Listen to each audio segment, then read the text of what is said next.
time in a long time, but it seems like just yesterday when we were side by side. Beast mode, no one's blocking our way. These other guys tried it, but them man ain't got the skills of Braden and Davie, brazen and raging, bringing you the thrills and spills. Right here in full gear, about to blow up like TNT. Us man are too sweet, Brady, DVP, the BDElite. Right here in full gear, about to blow up like TNT. Us man are too sweet, Brady, DVP, the BDElite.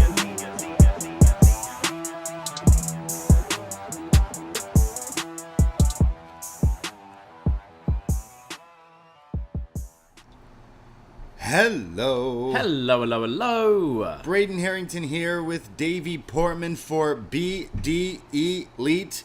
We are live on Twitch. Twitch.tv/upNXT podcast and YouTube.com/upNXT. Hello, Yes. Twitch and YouTube room.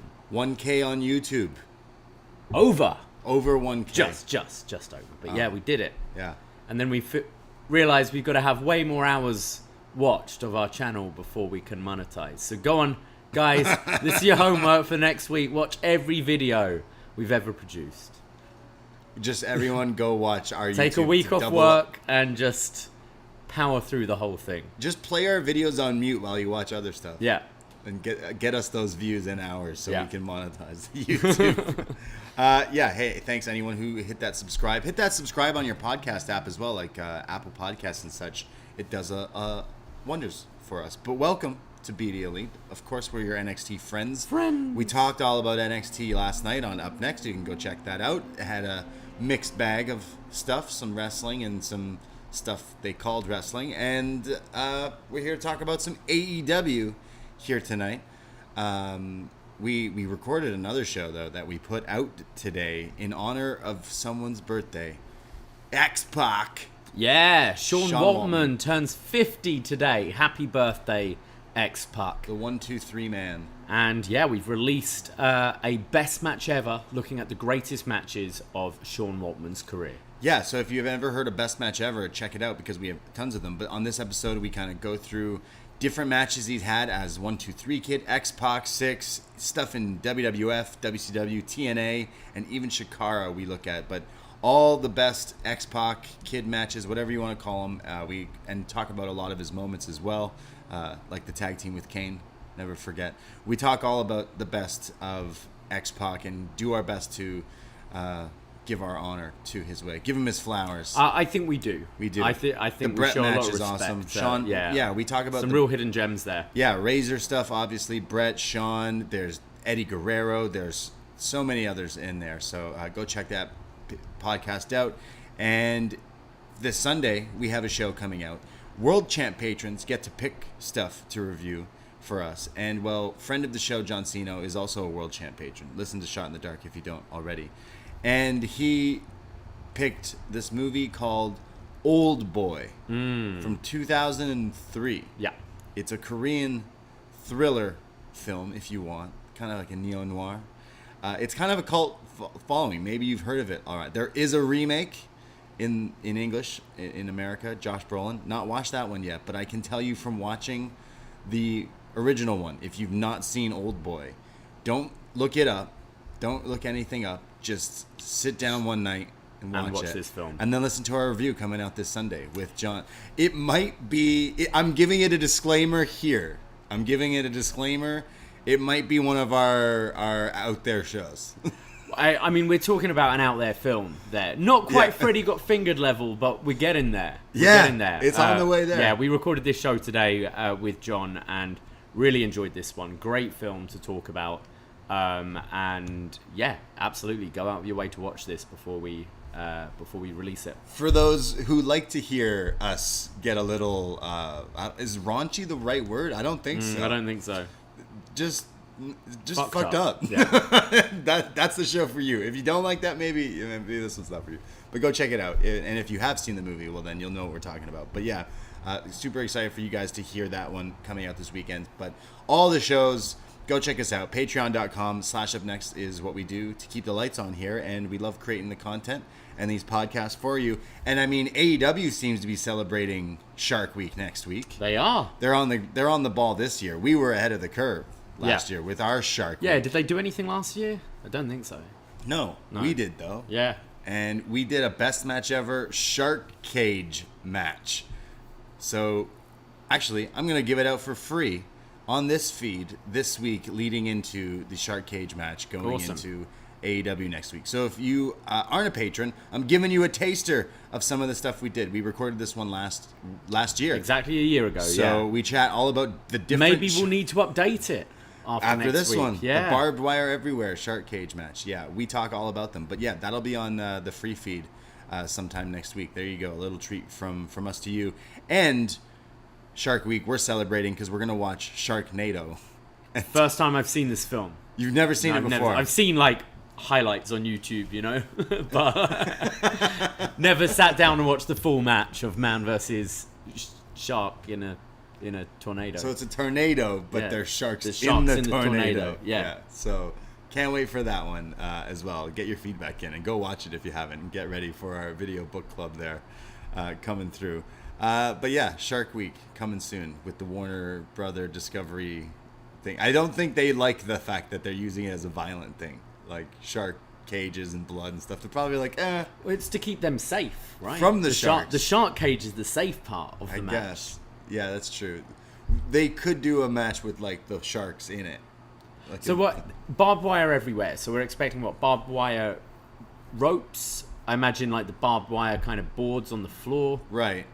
Barbed wire turnbuckles. They changed their minds because they made it sound like a barbed wire death match, and to me as a wrestling fan, that means it's ropes are barbed wire. But they changed that. They said now it's barbed wire just everywhere. So does that mean they ropes? said barbed wire everywhere death match. So now... So yeah, I would assume the ropes are... I feel like they aren't now, but hey, why not? So it's just going to be everywhere. I imagine it's going to be the ropes, it's going to be the floor. I imagine the boards are all on the floor, that kind of thing. Everywhere. Yeah. Everything all at once. All the barbed wire everywhere. Yeah, sounds great. Justin Roberts just wrapped in barbed wire. What? Why not? Yeah. Let me some barbed wire. So we'll be chatting all about that next week for Fyter Fest Night 2, but this is Fyter Fest Night 1. Hey, what about Sasha Banks making her first appearance outside of WWE at the Chicago Comic-Con? Oh, did she? Mercedes Vernado coming soon. Okay. Mercedes Vernado. Get used to that, saying that name. From Star Wars fame. Mercedes From Star Wars. Vernado. Yeah. Formerly known as Yeah. Sasha Banks, the boss. Does it work? The boss, Mercedes Vernado? Does she own the boss? I imagine that's something she can't Bruce use Springsteen as well. uses the boss. Well, yeah, but I imagine it's something like a WWE trademark, I would think. Yeah, so she'll be the higher up executive. I guess. I don't know. Mercedes Vernado. I think that's the name she would go with if she Yeah, does. might as well go with her real name. Yeah. I think it would feel weird for her to do anything else. So, yeah, just be herself. Yeah. Just be yourself, guys. And another thing Chicago gets. Oh, the Comic-Con? Right. That Comic-Con is pretty poppin', but, I mean, Chicago's getting a lot of things these days. Yeah, it's kind of as we suspected. All Out is going to the Now Arena again, Hoffman Estates. Yeah, disappointing. I think I said this last year that it's not a good venue. I don't think, especially for a big kind of traveling event. It's about over an hour out of the downtown area. It's not much going on there, and it's they had Coach House. They had Coach House. That's the one bar / club we had fun. And it's like an old kind of small arena. I think they've outgrown it. I know there's tradition, but even WWE come WrestleMania 30, they're like, we're bigger than MSG now. We can sell more tickets than that, and they went somewhere else. I think if you're doing Chicago, it should have been United Center, but I think it's time to get away with this Chicago every pay-per-view tradition. Yeah, it's weird because Tony Khan wasn't even involved in All In. So why does he keep going back there? Yeah, true. Were you even there? Come on, what are you talking? He was there. He was there. Yeah, he was there, but like, he keeps going back. We were at that venue and it felt fine, but I think they do. I think they can do so much better and so much bigger. Obviously, we're Toronto. We wanted a big show. But I don't think we're getting that until a little there's while. like other markets as well that are feeling probably the same, where it's like, man, why not here? Yeah. It's especially just having Forbidden Door and that. It's like, come on. Your last pay-per-view was at Yeah. In Chicago. But this is the Chicago It's area. worse. Hoffman Estates. Yeah. Yeah. We went to, what did we do after all that? Did we go to some metal burger bar? That was around there, I think. We went there, yeah. What else was in Hoffman Estates? Coach House. We played pool. Coach House was the main thing, The which I music. tried to go into last time, but Scrump was wearing ball shorts and they wouldn't let us in.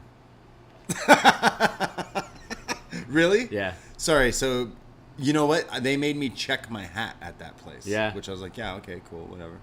But ball shorts, eh? Yeah. I mean, I guess I looked great. Yeah, Scrump, I love you, but Come on. ball shorts when you're going out off. Come on. Yeah, no, that's on him. That 100%. It's his look though, but still going out. It's not their look. It's not Coach House's look. So Hoffman Estates sucks if you wear ball shorts. If you're a baller, don't go to Hoffman Estates. Yeah, this one's they're doing all 3 nights. Yeah. They're doing Dynamite, Rampage, and the pay-per-view all out in this arena. So I mean, yeah, that's Which means you'd be staying there, what, Wednesday through to Sunday? Jeez. in Hoffman In Estates. Hoffman Estates? Or you're doing that journey every day? You don't want to wait for the trains and buses after because there is none, right? There is the none, transit no. after that sucks. So you have to have a ride out or drive Yeah. out. So yeah, it would have made way more sense to do it in a way bigger arena. Yeah. I think they could have, but They must have some really good deal there. free. Free. It's the Now Arena. Yeah. Damn. We do want to see them come to Toronto, but I don't think it's going to be anytime soon. Till they drop that vax law. Yeah. I don't think they're coming. No, it's true. Like, you can't come in yet unless you're vaccinated. So that Yeah. could definitely be putting off them from coming. I don't know when that's meant to be lifted, but we're in a 7th wave here now. So who Seventh knows? wave. 7th new wave. Well, let's talk about this episode of Dynamite and kind of going in and out of what's going on. Last week you were at Dynamite I was. in Rochester. And it felt kind of weird today because I'm walking around. It's Wednesday, you know what that means, and I see a guy wearing a "We the People" shirt on Queen Street, and he was clearly pumped for the Jake Hager match tonight. So for a second I was like, oh, am I going to Dynamite tonight? Oh no, I'm not. But I think. I reckon he just picked this up in a charity shop or something. Yeah. This We the People. It was the blue one with the red hand. It's a terrible shirt. Yeah. It's really bad. I'm like, does he know what that is? I saw Kevin Owens ones the other day. Yeah, And, that's okay. yeah, that one definitely was in a vintage shop. I hope he didn't pay a lot for it. Maybe it's he still owns that. Like, it's just a classic. It's a retro. He just owns it. He just loves the fact. I'm glad he pulled it out for tonight. He must be watching the product if he's wearing that today. I would bet you it was just pure coincidence. I bet he doesn't know what it is. Wow. He probably loves America and yeah, had no idea that old swagger was wrestling tonight. Damn. Well, we start off Dynamite tonight from Wednesday, July 13th from Savannah, Georgia. And we start off with a TNT championship match. And I love hearing some Starship, some Jefferson, Airplane, whatever you want to call them. Jane is my favorite song. I've been listening to it way too many times. Orange Cassidy going one-on-one against Wardlow. I already was like, this is a weird booking for this because Orange is huge and over and loses a lot lately. And Wardlow is huge and over and winning a lot lately. So you instantly know where this is going. But I'd say even before jumping into it was pretty fun. Orange has an insert promo with the best friends in their rainbow jumpsuits that they wear now, which are awesome. And they say, we know Wardlow's big and strong and undefeated and all this, so we're just gonna be honest. We're gonna cheat. We're gonna cheat. We're gonna to do win bad this. things. We're gonna do ridiculous things to try to win this match. We're gonna cheat. And Orange is like, yeah, whatever, I don't care. So good. The starts off with Orange doing some antics. Wardlow rips the pockets of Orange Cassidy, which gets some boos, and then takes down his straps and flexes. So Orange puts his straps back on for him to. He put his hands in his straps as if the straps were like pockets. So he keeps going for a series of moves on Wardlow, who's basically just too big, too strong. He does like a Rana spin out where Wardlow actually lands on his feet in a very impressive, almost like lucha off from both guys. Then Chucky T is going under the ring for a weapon, and Chucky T grabs a chainsaw. Yes. Full-on chainsaw. Throws it in the ring. Which I'm pretty sure, didn't Ambrose try to use that against Brock? Yeah. At Mania? And then they just didn't do it. Yeah. Because Brock was like Terry gave him a chainsaw, didn't he? Yeah. Old Terry. Old Tell. And it wasn't used at all. Yeah. But here we have a chainsaw here in Savannah, Georgia. And the ref is like, yo, what the fuck are you doing with the chainsaw? You know what? You two are out of here. Oh, no. So Orange is on his own. And then Wardlow is one step ahead because Wardlow goes under the ring and finds Danhausen as well. There's all the spots here from the best friends. Picture in picture, we have Orange Cassidy kind of fighting back. There's a series of orange punches, and when we come back, a DDT, and then another one, and then eventually a stun dog, which was huge. Orange keeps going for the beach break, eventually hits it on Wardlow, but he kicks out. Eventually has another orange punch and goes for a fourth or fifth one and gets countered in midair. Finally, the powerbomb connects. 1, 2, 3. Wardlow retains the TNT title, and then afterwards kind of gives respect to Orange There's a Cassidy. little fist bump. But yeah, fun match. Yeah, this was fun. I think after the Ospreay match, we saw that maybe Orange is going to be kind of elevated a bit. He's still, I think, just a guy who can lose. He's going to be over whatever. So it did, by the end of this match, make sense. I thought they gave him some great hope spots though, like the beach break spot especially. Yeah. Kind of, there were some good near falls towards the end. Some funny stuff at the beginning. The chainsaw was pretty fun. No, I thought this was pretty fun to start the thing. Yeah, we knew that Wardlow's on this Goldberg reign of terror here, which it works. He's super over, but it was weird that it was clashing with another hot babyface that instantly crowds are always with. But it worked. It worked, and it didn't. I still feel it didn't hurt Orange in any way, but enjoyed some of the antics there. More and good to see Chucky again.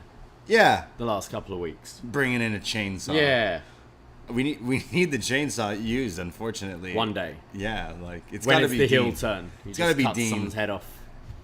It has to be Mox to do it, right? What? Use the chainsaw? Yeah. What, with Orange? Just on someone. On someone. Maybe. We get a recap of Dark, AEW Dark, which if you don't watch or you do watch and you want to hear about it, listen to Shot in the Dark, where John Cena on this feed covers Dark and Dark Elevation and NXT UK and all the other wrestling you may or may not watch in 15 minutes or less. But want to hear something crazy? Me and Davie, we watched some of Dark. Some of Dark. A match. A match. And it was this match that they Yeah. kind of give a little recap of. The All-Atlantic Championship is defended for the first time from PAC. Yeah. In Sheffield, Martin Bushby was there. Hey. With the Ogdens, who you can hear chanting in the clip they showed. No way. Andy and Jeff Ogden making their AEW debut this week, which was pretty funny. Well, that's a pretty sweet match to go see. I think they were chanting "He's just a bastard" to Dizzy Rascal or something. They were singing that he's a bastard. Yeah. He's a But good bastard. match. We watched this last night after NXT. Yeah, Shota's my guy. Shooter Umino, who is Red Shoe's son. Ever since that Forbidden Door thing, he was one of the standouts on that Absolutely. show. For me, anyways.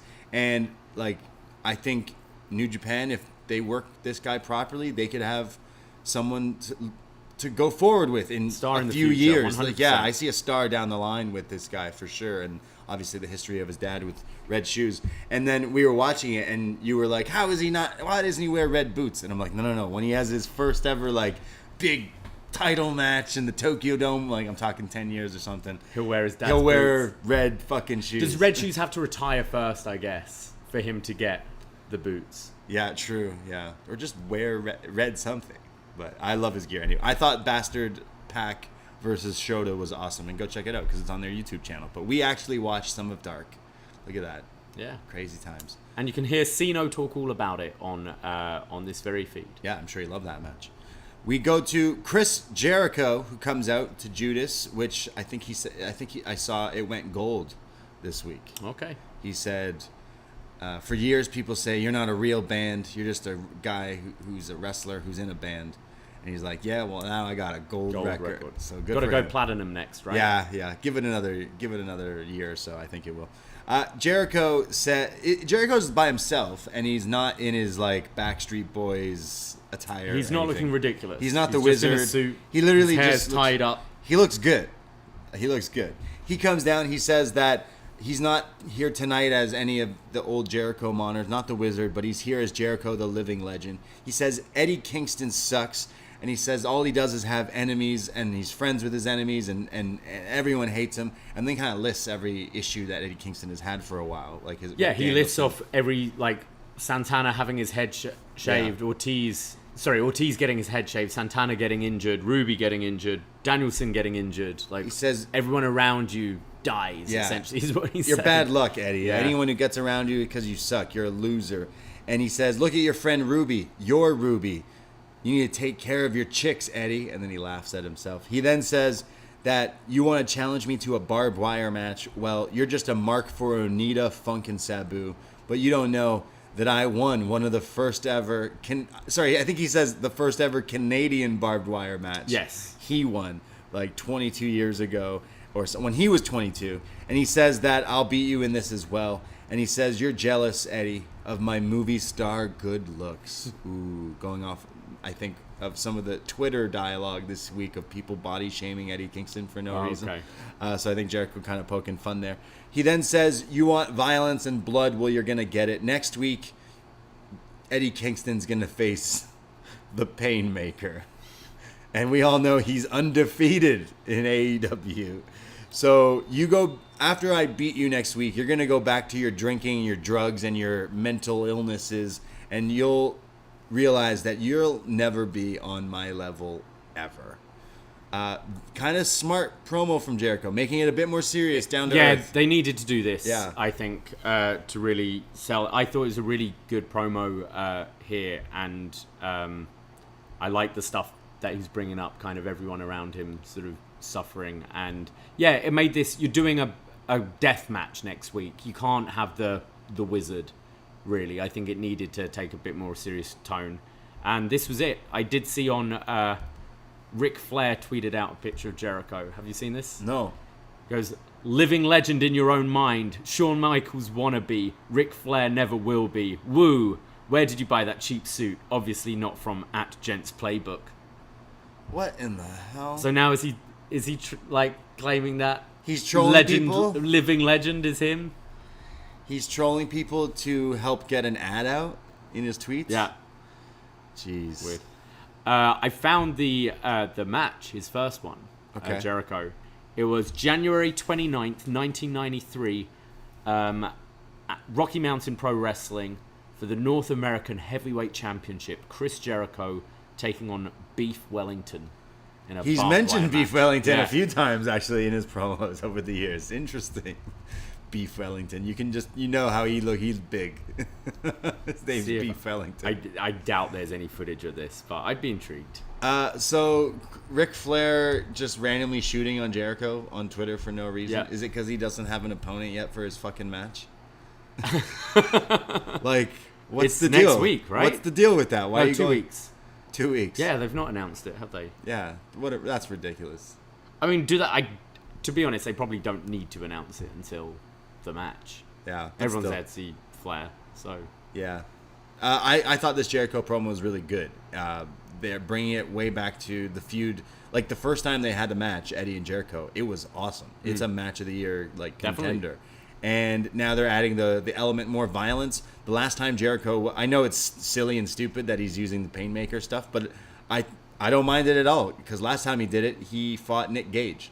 Oh, was that it? Okay. So Which is probably about a year ago, wasn't it? probably around that Yeah. time. So I'm definitely down. And then so they don't mention it in his promo, but when we go back, Eddie Kingston is upset, and he's basically stealing stealing a part of the show, being like, "Yeah, you gave him all that time. You're not going to give me that time." He goes, "Jericho, let's go." He says, "You want to bring the most violent version of yourself? Bring it, because the Eddie Kingston I am will come, and basically he's going to kill him." So Yeah. this could be violent. Barbed wire everywhere. Barbed wire everywhere match.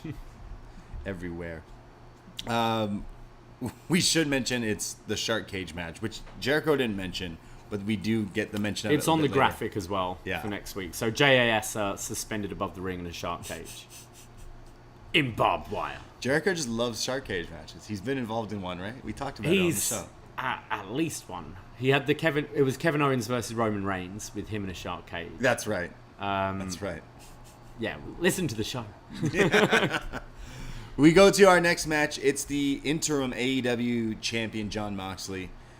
So is it interim, like, in the future, in, like, 3 years, when you go, hey, look at all the accolades Jon Moxley's done? It'll never say two-time AEW champion. It'll say interim, yeah. Unless he, like, beats Punk. Sure, gotcha. Yeah. They do say in his entrance, I think, that Jon Moxley is the interim champion, and he will be facing Punk at a later date to find out. Or whoever the champion is. He does say that. And then Moxley, this is an eliminator match against, I always forget how to pronounce his first name, because I know it's Takeshita, but Konosuke?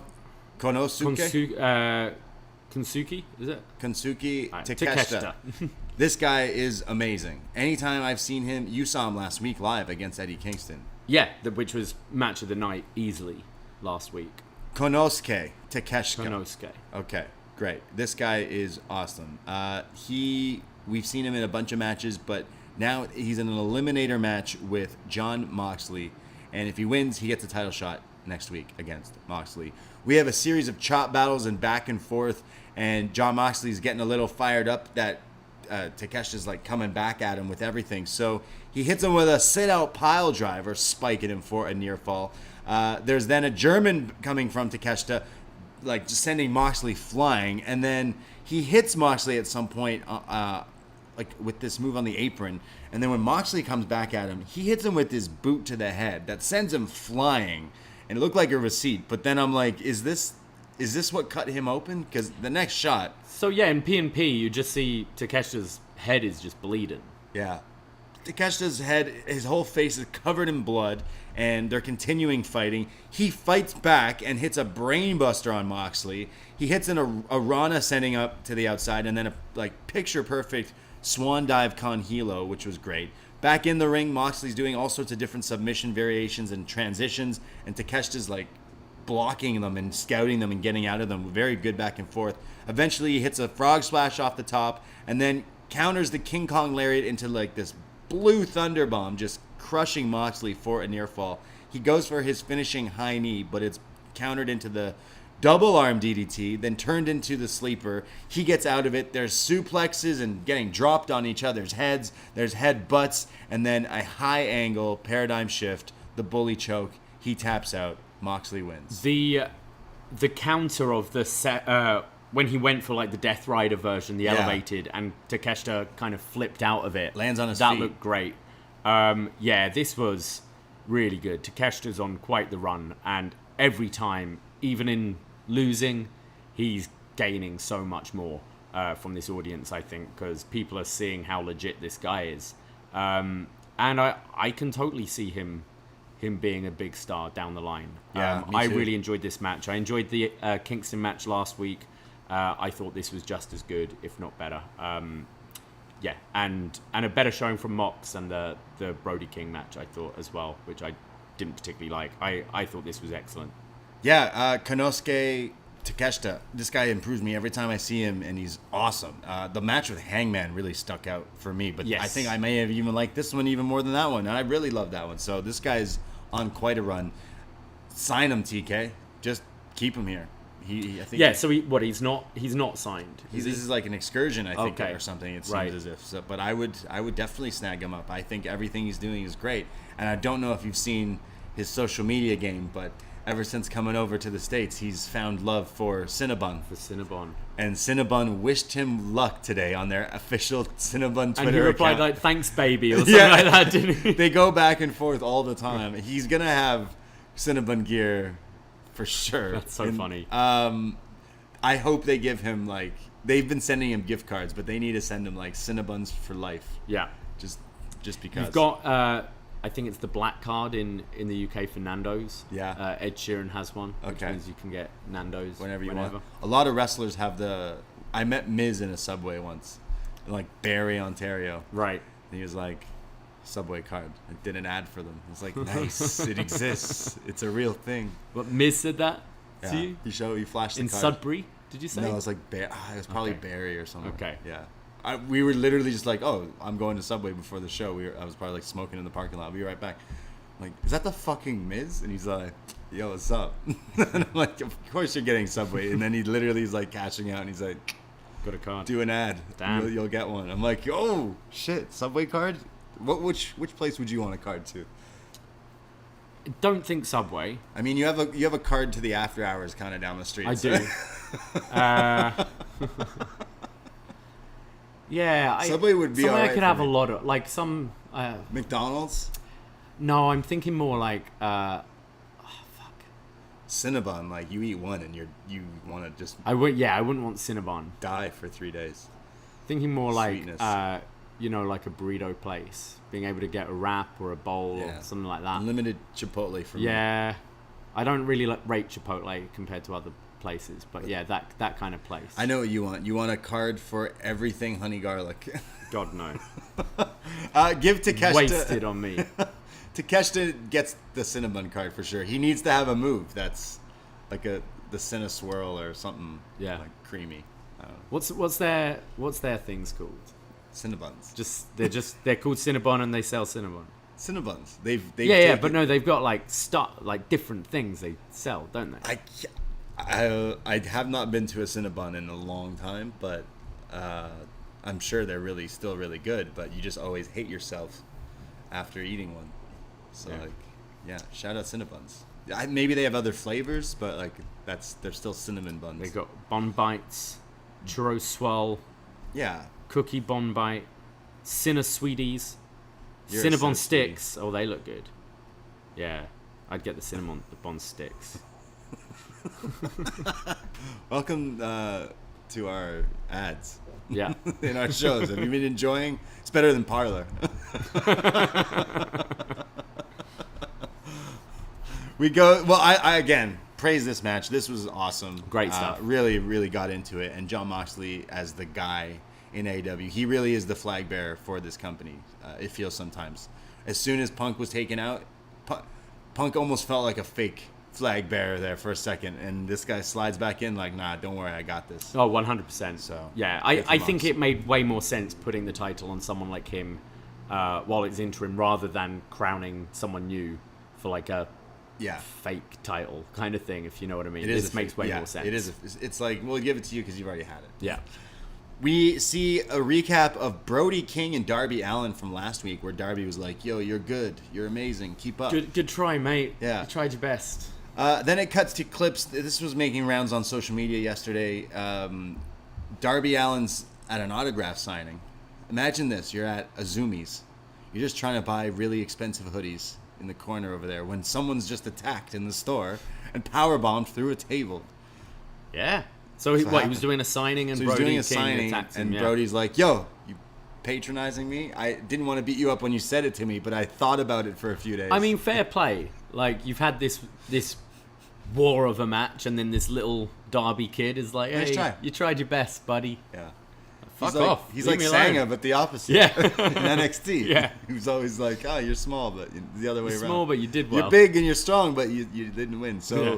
so Brody was stewing over this for a long time and attacked Darby at Azumi's and powerbombed him through a table, which sets up next week on Dynamite, Fyter Fest. They're going to face one-on-one, which sounds pretty good. So Yeah. cool. We get Christian Cage coming out through the heel ramp, of course, wearing a turtleneck, of course, because he's turtleneck Christian Cage. He brings out his Luchasaurus, who comes out looking like Kane, like all black. Got all the fire. Yeah, Even the music is kind of like Kane's theme. exactly. His new problem solver, a dinosaur. Christian Cage starts talking shit about the Varsity Blondes who are standing in the ring. And he says, Griff, I don't even know who Griff, where was that? On the Dark Order thing, I think, this week? They're like, who the fuck's Griff Garrison? They were having a match, and they're all like, wait, who the fuck is Griff Garrison? What, the Dark Order? I think so, yeah. I forget. What was that one, Being the Elite? Maybe. I Right, saw okay. it online again this week, but I was laughing. Basically, he says that. Christian says, and then we have Brian Pillman, and he calls his dad mid at best. He just loves making fun of people's Dead dads. Yeah, jeez. He then says that it doesn't matter about your dad. He wasn't that good. Unlike me, I'm a multiple-time world champion. He loves saying multiple time because he won that title technically twice. Yeah, Remember the storyline? He did. One more match. He then... Well, and then I guess NWA Championship, if you want to. Yeah, this is say true. that as Yeah, well. hell yeah. You're right. Look at you. Making No, sure my TNA. What was the name of Christian's stable in TNA? Fucking Peeps. That would have been a better name than what they went What, with. the fucking Peeps? No, they went with that would have been better. Peeps. Peeps. The Peep Show or whatever, but he went with Christian's Coalition. I did know that. Yeah, you should have known that. I did know that. You want to hear us talk about Christian in TNA? We recently did a Christian Cage versus Samoa Joe in the main event of Destination X 2007. We did. Yeah, just how recent was that? A few weeks that ago. feels like a year ago now. No, it was just like it was like last week. Yeah, it was like wasn't 2-3 weeks ago. Okay. Yeah. Well, Christian talks some shit and then posts up a picture of Griff Garrison, and I thought he was gonna do the thing where, because I don't know if we've even said it on a show, but we keep saying Griff Garrison's kind of like Edge. Well, we would make fun of JR because JR would always bring it up whenever Griff Garrison would have a match. He'd be like, he's like a young Adam Copeland there. Yeah. I thought he was going to do the same. He set it up for it. He was like, and this guy sucks because he looks like Jungle Boy. Yeah, he set it up that way. So Luchasaurus goes down to the ring, beats up Griff, hits him with a huge German, a chokeslam, another chokeslam, pins him right away. After the match, he beats up Pillman as well, lays him on a table, chokeslams Griff on top of him. The table doesn't break, so Christian's like, You're doing it again. One more time. So he does it again and chokeslams him right through the table with Brian Pillman on it, which did look good. Yeah, fuck these guys. It's very Kane of Luchasaurus just to be like chokeslamming people. And I feel this is like Varsity Blondes are definitely the babyface jobber tag team, aren't they? That you can just throw out there to get destroyed. it's unfortunate for him, yeah. So tag match next week has been announced, right? It's Luchasaurus and Christian against Varsity Blondes. Yeah. I see Christian not actually wrestling in that. Right. But just being on the apron and letting his dinosaur do the work. I feel like we haven't seen Christian wrestle for a long time. It's been a while since I've seen Christian wrestle. Chris Leone in the Twitch chat's reminding us that when Christian mentioned he was a multiple-time world champion, we're also discarding the fact he was ECW world champion. Oh, of course. Can't Yeah. ever disrespect the WWE ECW world title. Yeah, Christian in action next week. Book it. I want to see if I think you're right. I think he doesn't even do anything, and it's. Will he even be in gear? Will Jungle Boy come back, or is he actually hurt right now? I don't know, but I think you can still have him off for a while. Like the match is at All Out. Yeah, it's Jungle probably Boy all out, Christian. so you can have him chill for a bit, Yeah. sell the injury. Jungle Boy's gonna bring out Tyson Tomko 1 week. Maybe he needs the chainsaw. To do what? No, he needs an asteroid, doesn't he, to take out the dinosaur? Yeah. I don't want to see them fight. Is that who would be Aerostar? Get him. That's like kind of like a Is asteroid. that one of the Lucha guys? Yeah. Nice. That's a reach. We go to Tony Schiavone backstage with Daddy Magic, who, fight me, I think has one of the best promos going in today's modern era of wrestling. This guy's talking. He's on fire. He's so mad. He's like, you're telling us you're putting us in a cage next week? Yeah, he's French-Canadian, but talks like New Jersey. Yeah. He says, what's with cages? Why do we still keep getting put in these cages? We're in a cage. And now you're telling me I'm getting another cage? I'm sick of these cages. Then Cool Hand Ange pulls out his knife, but it's not a knife. It's his comb. He's like, calm down. It's just a comb. I love how he tries to scare Tony Schiavone with this. Then Garcia talks some shit to Yuta and says, you've been cosplaying as me. You think you're some tough guy now. You've taken my identity, so I'm going to take yours and take that pure title from you at the Ring of Honor pay-per-view. I think we're going to see 2.0 bleed again next week. They're in the match in a cage. They can't even get near the barbed wire. Have you seen wrestling before, Braden? So both of them are going to be bleeding. They're bleeding. Garcia next too. week. Yeah, why not? I'm hyped. Will Garcia be in a do-rag next week? I hope so. Yeah, I hope so. I saw was it this past weekend, maybe July 4th weekend, there was a picture. Was it Private Party posted with Daniel Garcia? And they're like, just so everyone knows, Garcia was invited to the cookout. I love Garcia talking shit the way he talks it. Yeah. I think he's one of the best ones coming up too. Like I think this was the best move for him because 100%. he already talks so much better. He's not just some guy doing cool moves in wrestling. He's like got his thing figured out now, and it's coming together. And I'm hyped for that match. I will be checking that Death Before Dishonor out because so far it looks pretty good. Was it July 23rd, right? Yeah. So then we go to, the Shark Cage thing is actually happening, and it's so that just the Jericho guys are in the cage. No one else. Just JS, yeah. So the other guys will obviously come. They're all hurt. Oh yeah, fuck, that's true. So yeah, Santana. Damn, yeah, you're right. We have Hangman backstage. He's wearing a nice tie-dye shirt. He's feeling the vibe. Yeah, wasn't wearing his cowboy shit this week. Well, he gets interrupted pretty much right away, and it's the Dark Order, Silver and Reynolds, and they say, "Don't worry, Hangman, we're gonna have a match with the Spooky Perverts next week," referencing the House of Black. So I think Hangman Malachi Black is a program we're going to. I'm not quite sure where this direction is kind of for him. He didn't really get to speak, so. But. So what, we're getting 3-on-3 next week? Oh, it is 3-on-3. Oh, okay. Or were they putting out the feeler to Hangman? Yeah, I don't know. It wasn't in the match rundown later, was it? But No, that's what it sounded like. It was going to be... Or Rampage. Reynolds, Silver, and Hangman. Oh, was it? Yeah, perhaps. There's all these things. I don't know. There's so many matches. There's Ring of Honor. There's so much. Now there's matches on Dark. There's women's matches in Japan going on. Who the fuck is Griff Garrison? Who the fuck is Griff Garrison? No, shout out Griff Garrison. Hey, it's 9:00 halfway through the show. You know what that means? JR comes out. That's right. We get a whole Get spot all of him. excited. He looks so unenthusiastic when he's getting to the table. He's just like walking over. Oh man, come on, JR. He heard Jake Hager was wrestling. He's gonna stay up later now. He used to finish his job and go home at 10. Now he's gonna sit and do Rampage after, doesn't he? Oh, is he do Rampage? He does Rampage now. Okay. Yeah. He heard Jake Hager was wrestling Boomer Sooner, Yeah. so he came out here for this match. At what time is JR gonna like stop pretending that Jake Hager's one of the greatest wrestlers on earth? I'm not saying Jake Hager's bad. Right. He's fine. Right. He's okay. Yeah. But it's when JR's going like, these are two of the most underappreciated wrestlers on the planet. It's like, one of them is JR. JR just And he wasn't from Oklahoma. Yeah, JR loves to talk about Jake Hager. He loves him so much. Yeah. I mean, football, wrestling, and he's from And Oklahoma. Oklahoma. Oh, come on.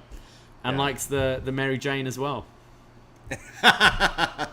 You know, who was I talking to? I was messaging with Robert Pearson, and I think he was in Oklahoma this week. So I was like, oh, like Boomer Sooner. And then we were discussing like, why doesn't JR have his own line? And like, there's so many different. He's got his main event Mustard. Yeah. You know, he could have Boomer Sooner Kush. You know. True. Yeah. By God, OG. I think when he retires, that's going to be his next move. Sauce in it, like there's so many different things you could go with for JR's Yeah, what a brand of Kush. dump in a mud hole. I'm buying it. That's what I'm trying to say, JR. The barbecue sauce is great, but think about what else you could do. It's some good shit. Jake Hager combined, yeah, Boomer Sooner Kush would be good. Wow, yeah, I forgot about Jake Hager. It's a plant. It's fine. Just don't drive. Yeah, Jake. Fair enough. Yeah. Fair enough. Well, Jake Hager going one-on-one with a former partner of his, Claudio Castagnoli. We Cesaro, the people. That's right. The All-Americans, the real Americans. No Dutch Mantel out here tonight for them, but pretty cool considering these guys were a team and have fought quite a bit. We're doing some retro NXT reviews on What's Next, and at the moment we're at right now, these two kind of dip in and out. They're featured. They are teaming at this time and everything. We the people. I think Excalibur brings up that they had over 100 tag matches together. They were together for quite a while. Yeah, they were. Yeah. I love how their gimmick was they don't want people coming into this country stealing people's jobs, and Cesaro was not. He did it the right way. That's what Zeb always said. He did it the right way. He came through the right way. He didn't sneak across the border. He got those papers, pays his taxes, did it the right way, the American way. Yeah. And then I love their theme song. Oh, it's the best. Cesaro should have just kept it, I think. Yeah, it was He should have fought Swagger at the time for the rights of that theme, because that theme's a banger. Yeah, I'm not sure. This one he's got here, it's funny, but someone said it reminded us of like a one of those like Christmas ABC lineups. Okay. And it's like shows clips of like Home Alone this Wednesday night. Like all the Christmas movies all the time. Dun, dun, dun, dun, dun, dun, dun, dun, oh, it 100% is, isn't it? It fits that completely. But it's fine. Claudio versus Hager. So this starts off with Excalibur mentioning again that these two know each other extremely well, and that seems to be the case because every time one of them goes for one of their signature moves really quickly early on, they keep blocking it, they keep scouting it, they keep knowing exactly where to be to get out of these moves. So it's pretty cool to see them go back and forth. Eventually, Claudio gets the upper hand by tripping Hager into the ropes and hits the Tiger Feint kick, the 619. The Swiss 19. The Swiss 19, that's right. His is a little slow. I love Claudio, but it's not the most, like... It looked like he got him in the face. I liked it. He goes around so slowly, though. Io Shirai does it really well. But, I mean, we know who It's more like Dominic's than Ray's, is what I'm saying. I like Claudio, but I'm just... Comparing Claudio to Dominic? I don't think his 619's the best. You just compared Claudio. I'm saying it's slow. It's a slow 619 like Dominic's. Yeah, he doesn't have a good 619. No. I want to love it, but it's not good. I didn't mind this one. He did look like he kicked him in the face. He then hits a series of power moves, but Hager comes back with like those side slam wrestling moves that we've seen him do. He eventually hits the Hager bomb for a near fall. Claudio comes back and hits him with a series of uppercuts and more uppercuts. Eventually gets the big swing and then puts him in the sharpshooter. When Daddy Mac... They need to call it the sharpshooter for when Claudio. He does it. They kept saying Scorpion Deathlock, and I'm like, maybe not it's for this guy. Scorpion Deathlock for Sting and Darby. Yeah. Shout out TJ. When it's Claudio, it's for TJ, right? Yeah, I agree. Well, Daddy Magic and Cool Hand come down to the apron and distract, so Claudio tries to get them away. When he turns around, he gets hit with this huge, like, rock bottom from Hager for a near fall. He comes back with a series of uppercuts, pops Hager up in the air with an uppercut again, and then Ricola bomb, 1, 2, 3. Claudio beats Hager. Yeah, I thought this was pretty fun. I like just watching big guys smack each other around. Yeah, you do. Yeah, boy. Okay, I'm tired. Who is it? Tobias? Yeah, from Arrested Development. Yeah.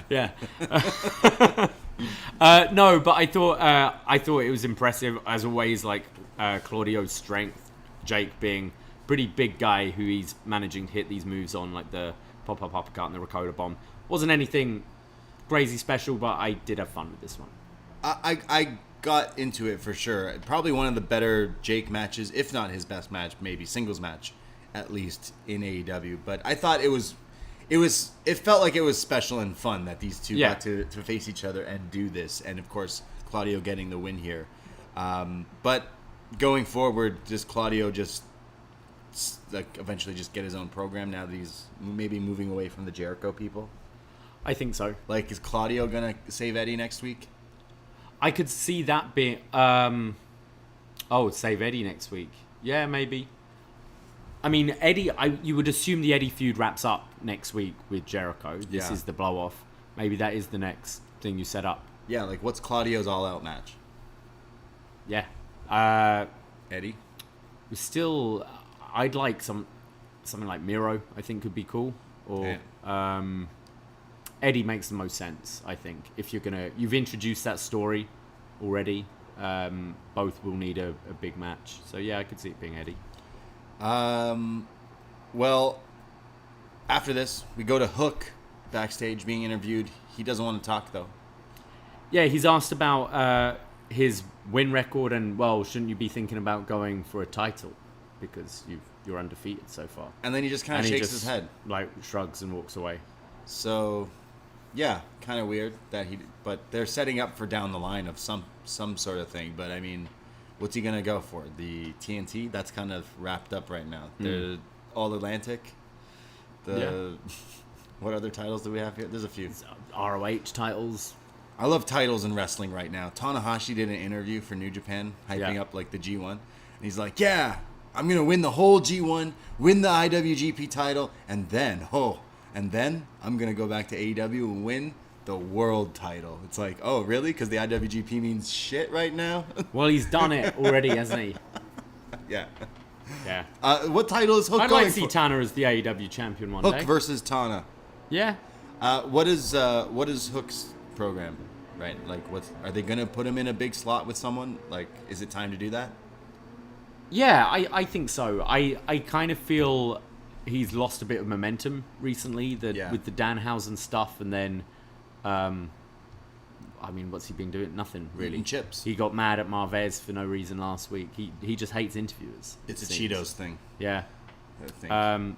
Yeah, perhaps one of the, I guess TNT eventually, wouldn't you think? It's Wardlow, so Hook Wardlow.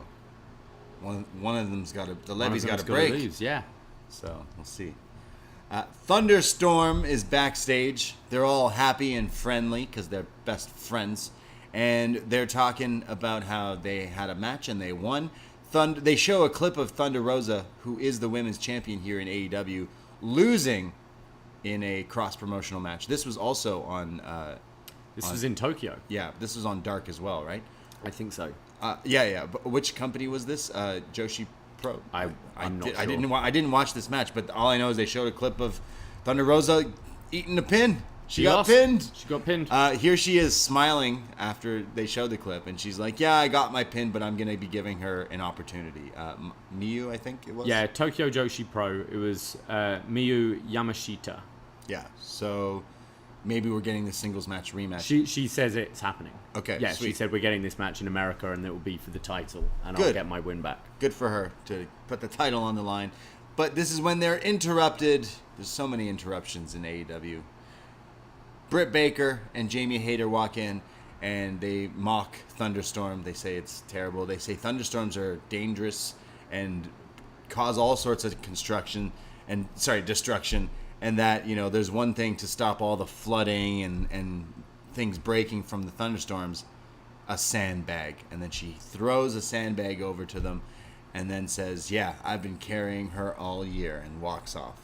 Britt Baker just being like, "Hey, remember this champion you're trying to get over?" I completely forgot Britt Baker was a thing, to be honest. When she came in, where's she been recently? Doing this. All she does is Like, this. I don't know. I feel like, yeah, she's kind of like dropped recently for me. I didn't think anyone really came across that well here. The Thunderstorm thing seems like it's almost like Tony Storm. This is a ruse. This is like NXT 2.0 right now with the tag team division. Yeah, it's why you being a tag team right now when you're the main champion. Yeah, it's make tag teams with the other people not doing stuff. It seems a little odd. Buy your Thunderstorm shirt now, because you always tell me you regret not buying Y2AJ. Yeah, it feels like it's almost, this is too good a name to Thunderstorm. like, it works. Put it on a shirt. Yeah. But yeah, I didn't think Thunder really sounded that great here. I thought the sandbag gap, I mean, it's just a bit odd. It's inside baseball. Yeah, it's bringing up the kind of gif that went around the other week. Was it when she fought Marina? Yeah. People were saying she was sandbagging and stuff. I didn't really click with this. I feel Britt needs to actually get into a proper program. We've seen the Thunder Rosa and Britt stuff like multiple times. Yeah. That doesn't. We've seen the Tony Storm Britt thing already. We've seen all of this already. Just move away from it. Yeah, just break up with Jamie and start that feud. I think the women's division is a mess right now still. Like, here it seems there's like just not nothing seems like there's not a star. Like, again, you just showed me again. I think it's so cool they're doing cross promotional stuff with Joshi Pro and all this stuff, and they already said, yeah, she's giving her a rematch. They show the clip and go, Excalibur's like, wow, like Thunder Rosa lost, and then cuts to Thunder Rosa and Toni Storm, and they're just happy, laughing and dancing around like we're having the greatest day. I've got a best like, friend. Yeah. No, first of all, why are you hanging out with someone? You're the champ. Yeah. Let's focus on that. Yeah. You should be cutting your shit and saying, yeah, I know she gets to that in the promo, but like it just came across like it's so none of this matters. And Britt Baker always interrupting Thunder Rosa is just a gag at this point, a trope in AEW, just her interrupting everyone. I think Britt could take a sideline for now, heat up Hayter in some sort of way with another feud, let Thunder Rosa and I guess Toni, if that's the direction they're going to go again, but the women's division still seems like it's not clicking the way maybe they think it is. But you start to have some good matches here and there, but it doesn't have the star power, I don't think, of the rest of the company. Yeah. I noticed it when I was at the events. People leave during the women's matches. They go and get a drink. They go to the toilet. They go for a smoke or whatever. And that's like, we don't really see that in recent years with the women, because in WWE, like, for all their faults, the women are seen as big a star, if not bigger, than some of the men. And I don't know if it's just they're not on the level, whether it's they haven't had enough time to get over. I don't know what it is, but I also find it odd. And AEW does this a lot. They bunch all the women's segments together. Here you had this Thunder Rosa interview. You have the Deeb and a J match, and then you have Jade and the baddies. And it's like the whole women's bit is like this 15-minute portion of the show. Yeah, they always do that. And they do that quite a lot, and it's interesting. It's not clicking with me, the division. And I do think there are some talented people there, but Britt, it's like the star thing's kind of, I feel like it's fading a little at this point. She had a run, and now she can chill for a bit. Like, of course, you can come back and fight someone else for the title, be champion but then, again. You know, what I'm saying is, there's no one else there who's ever got that reaction that she's had. Yeah, really. Yeah, Thunder who Rosa like treated as that kind of star until we get Sasha Banks, Mercedes Vernado. Yeah, coming in here.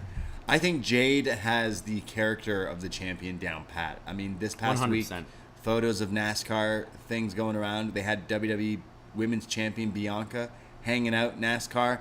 They had TBS Champion Jade hanging out at NASCAR. Nice. Where was Thunder Rosa? Losing in Japan. Yeah. Jade comes across. On dark. Jade comes across as the actual 100%. star. So absolutely. Title v title. Let's go. Jade beat her. Yeah. At this point, I feel like that's the only other match you could go to. That's big for this right women's now. Division. But they you've bring in already like Athena. You just brought her in, and she's already like an afterthought. Yeah. Like has she even had a title match? I don't know. Like she's already. I've forgotten about her. Yeah. Toni Storm is just best friends with the tag champion now. Like, she's had some good matches, but like no one, like Ruby, they were hot with her for a month and then they moved now on. She got her hand There's caught in the no door. kind of like staying power with any of them apart from Britt, it seems. Yeah, it's weird that they I guess they thought Thunder Rosa was going in that direction, but I think it didn't. I don't know, something didn't click. It's always weird with a babyface, because as soon as they've got the title, as soon as they've achieved it, you're like, okay. You saw it with Hangman. He got there. It was the big moment that been building for 2 years. He gets the championship, and then everyone's like, all right, CM Punk, right? Like, yeah. Whereas I think heel title reigns normally work better because the chase is always way more interesting a story. Yeah. As soon as you're just a babyface champion, you're kind of dull. You need to add something else. You need open and challenges. not smiling about losing a match in Japan and forming on teams. Dark the other week and being best friends with someone because her name is Storm and you're Thunder. That's not enough. I agree. It feels like none of it seems like it's as big as maybe they think it is. We do have a women's match here because it's the women's segment on the show, like you mentioned. And it's Serena Deeb going one-on-one against Savannah's own Anna Jay. And Deeb beats down on her early on here. And Anna, though, fires back with a series of like fast like slapping moves here, and including like this jumping, slapping flatliner, like slides in and hits it. Looked pretty good. Picture in picture, Serena Deeb is firing back with Anna, going in for different holds and submissions. When we come back, Anna fires back with like almost like a side kick to the head, almost like X-Pac, almost like Booker T. T. She twisted the arm first and then kicked to the back. Did a pretty cool kick here. Yeah, a few of those ones. There's a series of roll-ups, more crazy like neck crank submission holds, like surf Serena forwards does the one where she like just kind of sits on your head, and pulls the arms right back. Does look very painful. Anna hits that other side kick, like you mentioned with the arm thing, just taking her head off, and then goes for the Queen Slayer repeatedly, her submission move. But eventually, Deeb gets out of that, and the Serenity Lock is in, and Anna Jay is forced to tap out. Serena Deeb wins. Anna Jay being the hometown girl here, they, after the commercial break, I actually got into this a little bit. I thought they were quite ambitious with some things, and some of it just didn't kind of work as well. Like, it wasn't as smooth transitioning from like kind of move to move. There was a really strange bit where Serena just, you know, like the setup for the Unprettier where you like twist the arms round, where she kept doing that and kept spinning round and round and round. And the idea was to make Anna Jay dizzy, so she like dizzies her and then goes for like the spike pile driver, but then Anna Jay just backdropped her, and it was like, you just did something that looked really stupid and it didn't even pay off. Yeah, it was weird. That was quite weird. I feel like when it came back from commercial, it was a better match. Oh, it definitely picked up after the commercial. But yeah, it was all right. I did get into it towards the end, and after the match, there was some good near falls as well for Jay. There was, the Queen Slayer when she kind of countered and caught her in that. Crowd really got into that. But this was all right. I agree. And then after the match, there was an attack from Serena. So out comes Mercedes Martinez, the ROH Women's Champion, for the save. And I think that's the match for that title at the pay-per-view. Yeah. I just don't really care. Yeah, I think we that's have the 3 thing. women's champions now. I like Serena Deeb. Mercedes, again, she's someone who showed up, had a match, disappeared for a few months, won the world, then was in the main event against Deonna Purrazzo 1 week randomly. Oh yeah. Like, again, being at like Rampage last week with this tag match that kind of set it up, just crickets in the crowd. I'm sure, like, both Serena Deeb, I'm a big fan of. Mercedes Martinez, obviously a veteran. I'm sure the match is going to be good.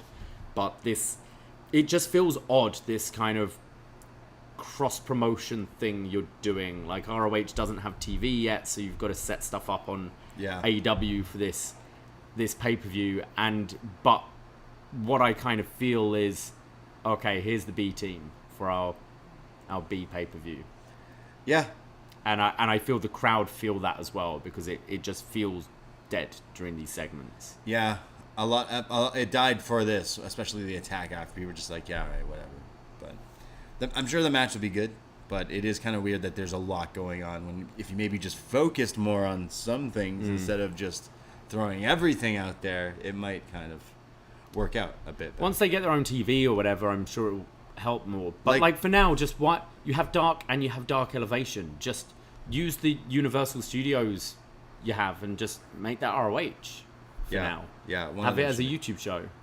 I would something. Yeah, they have a hard time of making us care about the AEW Women's Champion, the TBS Women's Champion, and now the Ring of Honor Women's Championship. When Ring of Honor isn't even really a thing right now, and these characters are nowhere near like being big draws or over really at the time with the crowd. So it just kind of it's setting up for like not working. Yeah, like you said, a lot of people are just like, oh, okay, I didn't know this was happening. Don't really know what this is about, but that's what it felt like for sure. The women's block that you got, the curse of the women's block on Dynamite, because then we go to the baddies, and they're still fighting because they don't want the new baddie. Layla Gray is just hanging. Wouldn't you just leave? I'd hang out with like Layla if I Gray. hung out with some friends and they're like, look, I don't want you to hang out with me. I would be like, all right, but I'm going to stand here anyway. No, we don't like you. No, we don't want We don't want you to hang around with us. That was like... Okay, I'm just going to stand here, though. That was like us the other day with one of your friends. We were like, yo, get out of here. Go away. like Layla, didn't get the message. Yeah. Yeah, this is fine. Stokely's like, no, trust me, she's great. Follow me. There's like tension with Stokely and thing. Yeah, I don't like that. Already there's tension. They've been together like a month, and Jade is kind of seems a bit mad at what Stokely Hathaway's doing and trying to bring Layla Gray in. I think it's a bit too early for that. Just let this thing be cool for a moment. Yeah, obviously, why are we already teasing it's a this? shame with Red Velvet being out. They've kind of lost something, but yeah. I would much rather than them go, yeah, we do need a baddie. Good job, Stoke. Yeah. Like that then go. But you're interim. We'll Yeah. reassess when Red Velvet's back. Maybe it's the curse of Stokely because he was in Diamond Mine. I mean, Diamond Mine are still imploding. They are. From the time he was there every week, they're imploding. He's just cursed. Maybe. Everywhere he goes, everyone wants to break up groups. But yeah, I want to see Layla Gray be integrated into the baddie section for sure. Jade's got a point though. It's like I beat you in like 30 seconds, so why? Yeah. I don't want losers. In my Kira crew and Layla should face, and Layla should beat Kira, and then it's like to all join. right. Yeah. And then Velvet comes back, and it's like, yo, what's this? Where's my part? Yeah. Yeah. Well, we have the announcements of Jay Lethal also challenging Samoa Joe for the Ring of Honor Championship. When then he comes out and grabs the commentary headset, like old school wrestling. What I found funny here was so Jay Lethal comes out, grabs Tony's headset or whatever, and cuts a promo on Samoa Joe. It's like as soon as we've gone to this ROH segment, the audio quality got worse. They're like being authentic here. Yeah. And then Tony puts it back on and just sounds crystal clear. They just don't want Ring of Honor. Attention to detail. Damn. So yeah, he basically cuts a promo and Samoa Joe says, I love Jay Lethal. He did this in Ring of Honor. It's part of his heel shtick. But he's like, Samoa Joe, you're the Ring of Honor world champion and like TV champion. Sorry, TV champion? Yeah. Oh, who's the Ring of Honor world title? Gresham. Oh. Who's defending on Friday against Moriarty. Dude, nobody cares. But he doesn't have a match at the pay-per-view. Look, I'm telling you right now, I'm going to watch this pay-per-view. And one way or another, I'm going to eventually watch it. But they're making it like complicated with a lot of character stuff that feels really like B. Like, yeah, it's wrestling. I'm gonna watch it. Jay Lethal Samoa Joe, cool. But really, like, are we really all really excited? Like, is that the main event? I imagine FTR Briscoes would Be the main event. Yeah. But like, I don't know. Are they going to announce a match for Gresham? And you said he turned heel. He's with Tully now. I don't think he's with Tully. He just turned on Moriarty. He turned on. Yeah, I think he like aligned himself. Oh, really? With Okay. Tully, which is like, huh? What? Yeah, because last week he just walked out on the match. So Moriarty's facing him like now on Rampage. Okay, But that they could haven't be set good. up anything for Interesting. his opponent for the pay-per-view.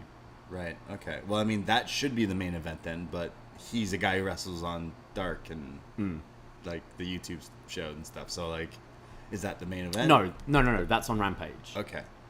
What I'm saying is they haven't announced who he will face like next week. You would assume they're going to have the title defended. Yeah. Who would you do? Claudio? Yeah. Just give him the Give him title? the title. Yeah. Do it. Book it. He'll hit the 619. Be great. Put him in the crossface. Yeah. Put Gresham in the crossface. Main event. Triple threat tag team match. And it is the Young Bucks defending against the team of Swerve in Our Glory and Team Taz.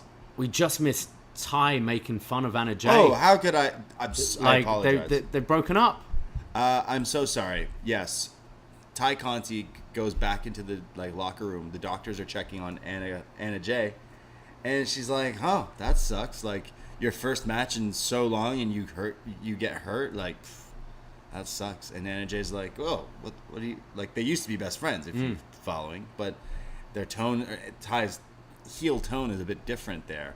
And she says, like, maybe you should be more focused on how you go about things. Like, basically saying, like, look what I'm doing lately. Do what I do and you'll get on TV every you'll week. be on TV. You're not even on TV, essentially, is what she gets at. So I can't believe it. Anna Jay, what was their name? Ty J? Ty J. No more. Don't tell me Ty J's gone. Well, it started off with Anna Jay being the baddie. Not the baddie, but the heel trying to get her in Dark Order. And then they just became besties, and now it's gone the other way. Man, -1 would be so upset. You know he was at home just screaming. I mean, I don't know what Ty hasn't wrestled since May. No, but she's been, like, making out every week with Sammy. Yeah, true. Yeah. Anna Jay's on Being the Elite. Ty is all right wrestler. She could be doing more. Yeah. She did wrestle. She's a champion right now of in Mexico, right? Yeah. Yeah, with Sammy, I think, or something. Yeah, weird. So many titles. Sorry, I couldn't believe. I mean, this sets up a match. Is this All Out? The end game? What? Ty versus At All Out? You put it on the pay-per-view? Yep. Main event. Barbed wire everywhere? Street fight tonight. They were in the street fight. They were in the street fight. Yeah, the these two could have a street fight. Yeah. You kidding me? For sure.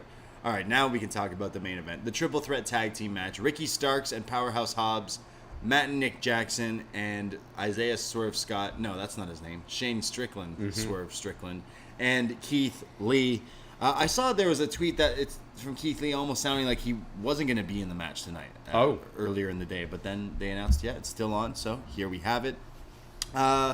We have Swerve and Nick Jackson early in this match who are just one-upping each other with like the kip-ups and the counters and everything. This was very impressive where they're just doing move for move, kipping up, countering each other's drop kicks. They do back flips and front flips, landing on the outside and then try to drop kick each other as well as they go back in the ring.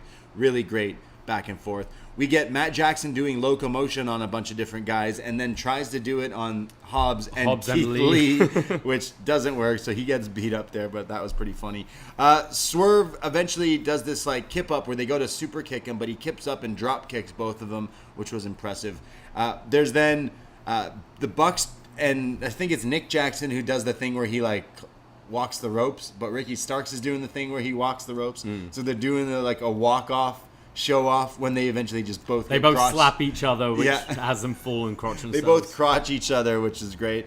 There's Hobbs who's in. He's hitting all sorts of moves. There's a tope from Nick to the outside. He gets caught by Keith Lee, who powerbombs the Bucks into each other. There's a frog splash from Hobbs off the top, which is crazy considering his size, but looked great, but it's a near fall. Someone gets sent to the outside. I think it was Keith Lee, and I don't know why, but the microphone seemed to pick it up because you could just hear like them breathing and huffing and puffing. It sounded like moaning. Yeah, it sounded like Vince McMahon was paying someone $7.5 million. Like that's. Jeez. It was very odd. The audio. Yeah, it was. Ricky Starks does this like rope walk move with Hobbs, and then does like a super cutter off the top of the ropes. That was super crazy. That is a near fall as well, but the crowd are super hot into all three teams, honestly, and rightfully so. It was like a cutter off an electric chair, right? Like it looked with Hobbs. great. Insane. Yeah. That could be one of their finishers, if not if it isn't already. There's then more super kicks. Swerve does the kip up escape again, but this time eats the double super kick and just sells it like he was just like shot in the chest. He like stops and just like folds into pieces like what is it in the Marvel? The snap? He just like disappears because the super kick killed him. There's then super kicks to Ricky Starks. At one point, Ricky poses with the Bucks and helps them do a triple kick to Lee. Yeah, so it's like Matt super kicks Lee, Nick super kicks Lee. They both do it. He's on one knee but still not down. So Ricky joins in and they do does his like face pose thing while the Bucks do their thing. Of course, they then super kick. They then double super kick Ricky in the face. There's then the ref takes a bump, and like these refs, like okay, he got like pushed in the corner and then just died for like 10 minutes. Like what's going on? Rick Knox. Rick Knox. We need to get stronger refs. In wrestling. Like, he literally, he didn't get, like, it wasn't like he got clotheslined or anything. Someone backed into him in the corner, and he went, oh, I'm dead. It was Keith Lee. He's a big boy. Still, you'd be like, oh, that winded me. Okay, Would you die? I'm trying to defend it, but then tell me why they even did it in the first place. It's a triple threat match. I know. You didn't, everything they did, they wouldn't matter. There's no DQ, it doesn't matter. So the Bucks take the titles, and they start hitting everyone with them. Yeah. They're hitting low blows. Again, it wouldn't matter if the ref saw it. What? Like, Rick Knox is unconscious from this. It's not like he's going, oh, No, he I'm was winded. doing- Oh, that hurts. He was just motionless. He was doing when he dead eventually, in the corner. when he eventually for got 10 up. minutes. He was doing the I still can't see anything just in case you're doing the thing still. So, oh, wait, we're good until someone's like, yo, you're good. So he's like, oh, I'm alive now. I'm fine. But no, you're completely right. This was so unnecessary. It's just no DQ. This match is crazy, but it's like, Triple wait, why did we need this spot in this? A little over contrived, I think. So there's then a BTE trigger on Swerve. 1, 2, but Ricky breaks it up for a huge hope spot there. Eventually, Swerve and Lee gain control again. They throw everyone out and eventually hit the Spirit Bomb. The place is going crazy, but in the 1-2 nick of time, 2.9 count The here. setup for this was awesome as well. It was the Meltzer driver caught midair with the flip into this setup for the Swerve Bomb here. Just crazy. Looked great. I love the Spirit Bomb, like stomp Swerve Bomb thing. It's just awesome. But it's broken up. The crowd and I, for one, bit on this here. Eventually, then Hobbs comes in and just starts spine bustering everyone. And it's hot. The crowd are like really into Hobbs here. And Yeah. these spine busters looked awesome. He hits This match did so well in just giving everyone their moment Yeah. to like make you think that they're gonna win it, and they're having that like hot tag almost. It was for the crowd were chanting "Holy shit" after this Yeah. spot. He was spine bustered all the Bucks, like Ricky, and then no, not Ricky obviously, but spine bustered the Bucks, and then one on Keith Lee that was like huge, but like then dudes on top of him and stuff. The crowd were going crazy for this. Ricky runs in and then eventually hits a spear again for a near fall. They then have the Bucks going for super kicks, but Keith Lee pulls their shoes off at one point and then beats them with their shoes.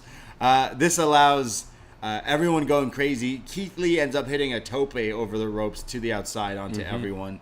Eventually, we're in the ring alone with Ricky Starks, who I mentioned hits a huge spear, and that's another crazy near fall, thinking that could be the hope spot. But when everyone's beaten up, He's and taken even out, like in tears, like as he's going for the pin. He's already doing his like championship celebration with the cry, and it gets broken up right at the last second. eventually it's Swerve who gets Ricky tied up just underneath the ropes out in the corner, like crouching, almost leaning, selling a move. When off the top, Swerve hits his stomp to the face, basically a cave-in off the top. And 1, 2, 3, and new AEW Tag Champions, Swerve in our glory. But huge, great match. This was insane. Especially the last 5 minutes, the near falls. Holy. Like you bit on everyone. Like you honestly thought like there were a few like finishes here where I'm like, okay, that's it. And because we're watching on delay as well, we've got like maybe a minute behind when we're watching. You look at the clock and you're going, oh, it's 10, so this has got to be the finish. has gotta here. be it. And then it's a kick out or whatever.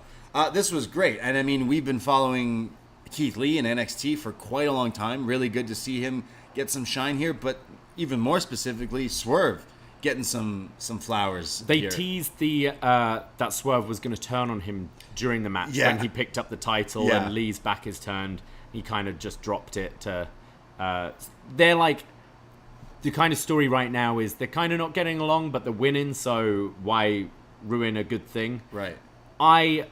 I personally would have, if you're doing the title change, I would have liked to have seen Hobbs and Starks get this. They've been together as a team for quite a while now. I feel the crowd are really starting to like appreciate them and get behind them. And for me, Starks was maybe the star of this match. I thought he had some awesome moments in this. I thought everyone was. Everyone was great. I'm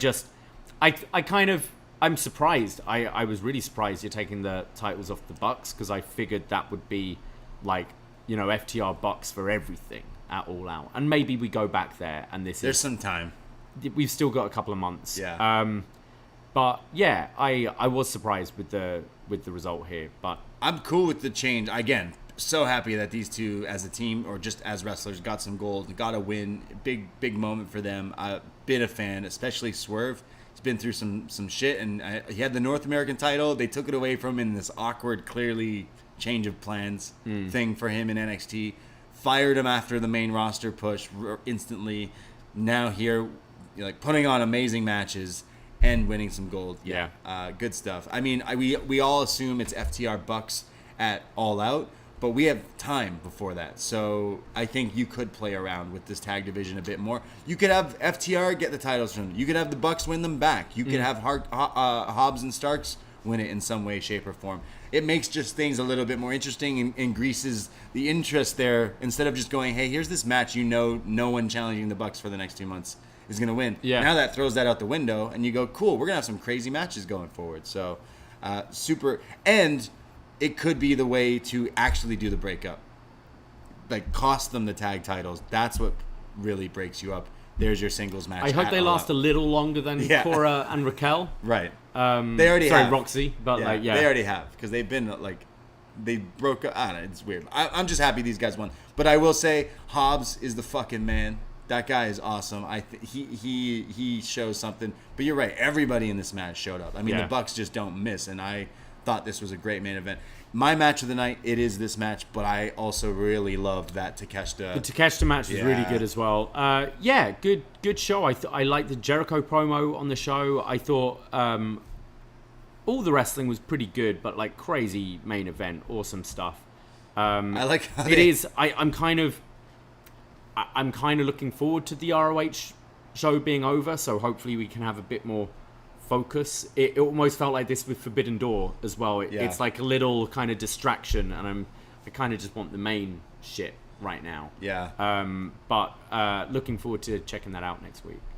So Death Before Dishonor, and then after that they'll definitely put more maybe steam behind All Out, and they've announced it obviously this week, so like going forward they'll push it pretty hard, and we can kind of map out where it goes. I don't know if Punk will be back, but I mean obviously Mox Punk would be the match to if go he's to. Healthy, It sounds like maybe there's some people saying that it's kind of clear that they wanted Punk MJF at All Out, but obviously with injuries of Punk and stuff, that's obviously not happening. But you could bring him back in some way. Shape. I think the Punk Mox thing, you don't really need a great deal of build for it. If it is a last minute, like knowing if he'll be healthy or not, you know that's the match you'll go to, and Punk is like in the wings as soon as he's healthy, is going for that title. So you don't need months and months of storytelling for that one, I don't think. FTR Bucks is another match I think we're getting, again, the rubber match. Christian, Jungle Boy. And Anna Jay, Ty Conti in a street fight. So All Out sounds great. Hoffman Estates. Damn. Hangman Malachi Black. Could be down the line. Okay.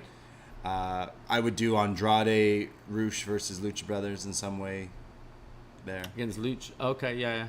I don't know. Yeah, I guess you had the Rush Penta match last week, didn't you? That's right, where he lost his mask. Yeah. But yeah, I had some fun watching this episode of Dynamite. I had some good stuff. Way better than last week. You were at probably the worst Dynamite. It was just dull. Yeah, nothing happened. I enjoyed it. Like, I loved being there, but you look at how stacked this week's was, and it's like, could you not spread the load a little bit? Fyter Fest 3 weeks in a row. Yeah. Should have been in Rochester. Frank brings up a point in the Twitch room. They had to hurry off the air. Yeah, that was it was, okay, and they've won the titles, and now we better go to Young Sheldon. Yeah, better cut okay. to Young Sheldon, because, that's what we need to cut to. I think it's going to be hard actually finding a graphic of them holding the titles without like the trademark of we're going off the air thing. Just put Young Sheldon. Yeah, okay. Like, who am I to tell someone, like, what not to watch and what to watch? But Young Sheldon, that's a real show. It's popular. Probably does fucking better ratings than this show. Of course it does. Nothing beats Guy Fieri, though. No, not a chance. Never. They were playing him in the border control office, weren't they? Flavor Town, baby. Yeah. Fucking love Guy Fieri. They had to make what was it? A grilled cheese with. They had all these weird ingredients they had to do with the grilled cheese. Yeah. Running around the supermarket. I was watching it while the couple behind us were basically, you're not allowed in either country. The terminal. Yeah. You're stuck here. You're stuck here until scary border control. Something happens, yeah. Yeah. I liked this week of Dynamite. It had some good stuff, and going forward to some of the build to both the Ring of Honor pay-per-view and All Out sounds pretty good. Shout out Hoffman Estates. We will be back next week chatting all about Fyter Fest Part 2. Darby versus Brody. is announced. We have the Barbed Wire Everywhere Death Match, which is announced. Christian Luchasaurus versus Varsity Blondes. And I'm sure they'll announce a few other things. But yeah, looking forward to next week's show. Yeah. As always. And we'll probably check out Rampage this week as well, I think, from the looks of it. Yeah, they got some good stuff going on as well. Private Party Lucha Bros. Let's go. Yeah. Shots. Check out. We'll be back for NXT, of course, chatting all about NXT on Tuesday night. We'll be live on YouTube and Twitch after the show. And then the same thing as tonight. After Dynamite, we'll go live as well. But the pods will be on this free feed that you found us on. We appreciate you listening to us. And if you want to hear more, patreon.com/upnext. $5 a month, North American tier. You get access to everything coming out this month and everything we've ever done, all the best matches ever, all the retro pay-per-view reviews, movie reviews, everything. It's all on there, and it's pennies per podcast. Yeah, get in the mood. Go back and listen to Deep Blue Sea from last year's Shark Week, yeah, baby. My hat is like a shark's fin. You just reminded me. I have this crazy shark fact for you. Oh, yeah? Did you know sharks don't have bones? What? What about teeth? What about teeth? Guys, we appreciate you listening to us. We could not do this without you. At upNXT Podcast on Twitter, of course, for all them things that be thangin'.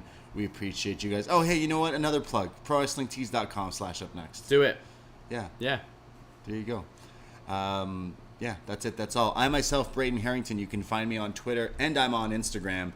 I'm at the Bray D. And I am at Davie Portman. That's it. That's all. Take care. Goodbye. And I apologize to anyone who likes to wear ball shorts.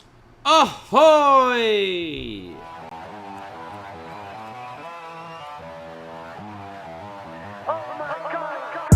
First time in a long time, but it seems like just yesterday when we were side by side. Beast mode, no one's blocking our way. These other guys tried it, but them man ain't got the skills of Braden and Davie, brazen and raging, bringing you the thrills and spills. Right here in full gear, about to blow up like TNT. Us man are too sweet, Brady, DVP, the BDElite. Right here in full gear, about to blow up like TNT. Us man are too sweet, Brady, DVP, the BDElite.